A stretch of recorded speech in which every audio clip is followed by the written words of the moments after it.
ქართველი მუსიკოსის ამ პერფორმანსის გამო მოსკოვში ვნებათა ღელვა არ ცხრება. მესამე დღეა ერეკლე გეწაძეს დასჯით და გასამართლებით ემუქრებიან. რუსეთის საგამოძიებო სამსახურის უფროსმა გეწაძის წინააღმდეგ გამოძიების დაწყების ბრძანება გასცა.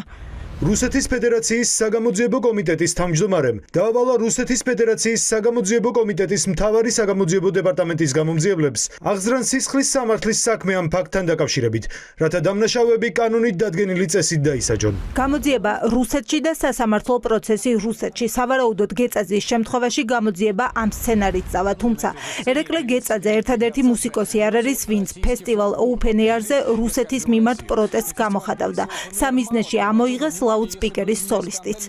На фестивале в Тбилиси еще один грузинский музыкант устроил провокацию в адрес России. Перед выступлением солист местной рок-группы выразил поддержку Киеву, выкрикнул лозунг по аналогии с националистическим украинским «Слава Грузии» и оскорбил Россию.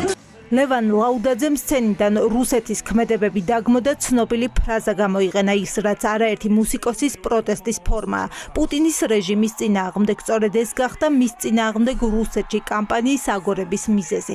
დამხობა რუსულ რეჟიმს! თავისუფლება რეჟიმის ტყვეებს! ცოცხლი ოლიგარქიას! რა თქმა უნდა ყველგან ყოველთვის და ყველას გასაგონად. Glory to Georgia! Fuck Russia! მოსკოვის საქართველოს მოქალაქეების წინააღმდეგ გამოძიებას იწყებს და მათ სამმაგალითოდ დასჯით ემუქრება. ამ დროს როგორ აპირებს ივანიშვილის მთავრობა მისივე მოქალაქეები დაიცვას. ამ კითხვაზე კობახიძის კაბინეტის კულტურის მინისტრს პასუხი არ აქვს. მე ვიცი ერთი რაღაცა, რომ სიყვარულზე შემიძლია გელაპარაკოთ დაუსრულებლად. სიყვარული და კულტურა არის ის ენა, რომელიც მხოლოდ და მხოლოდ ხელოვნების ენით შეიძლება რომ გვესაუბროს. საქართველოს მოქალაქეს ემუქრება რუსეთის ხელისუფლებას სისხლის სამართლებრივი პასუხისმგებლობა. მიმართეთ შესაბამის უწყებებს გაგცემენ პასუხს. პოზიცია როგორია? ჩემი პოზიცია არის რომ 26 მაისს გილოცავ. ერეკლე გეწაძეს გასამართლებით არა, მაგრამ მორალური სასამართლო მოუწყეს ქართული ოცნების წევრებმა. მის პერფორმანსს მდაბიო პროვოკაციად აფასებენ. ასეთ რაღაცას რამშულობა იქ რა დროშაზეა საუბარი. როდესაც გამოდიხარ რამდენიმე 1000 ადამიანის წინაშე და ასეთ რაღაცას აკეთებ, ეს ნამდვილად არ შეესატყვისება ქართულ კულტურას. ეს არის უბრალოდ უკულტურობა.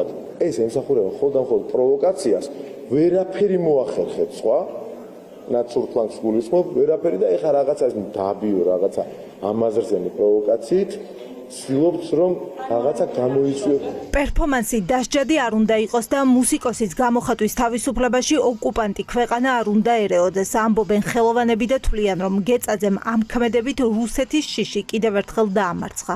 ინფილტრირებულია კგბ-ს და FSB-ს და GRU-ს მთელი აგენტურა საქართველოში. ფაქტად გარუზრუზებული და დარუზრუზებენ ქუჩებში. წარმომედგენია როგორ უყურებენ და აკვირდებენ ყველაფერს. ხედავთ, იმიტომ ამ ადამიანმა შეასრულა ეს პერფორმანსი რამდენიმე საათით წინ და რამდენიმე საათში უკვე ამას უმაღლეს დონეზე, რუსეთის უმაღლეს დონეზე უკვე რეაქციას ახდენენ მასზე. ჩვენ არავითარ შემთხვევაში უკან არ უნდა დავიხიოთ. ერეკლეს შემთხვევა არ არის გამონაკლისი და არც პირველია. ჩვენ სულ ცოტა ხნის წინ ვიხილეთ ერთ-ერთი ქართველი უკრაინაში მებრძოლი ქართველის წინააღმდეგ აღძრული საქმის გამოტანილი განაჩენის შემდეგ, როგორ მოსკოვის მას საქართველოში იარაღის ჩაბარება.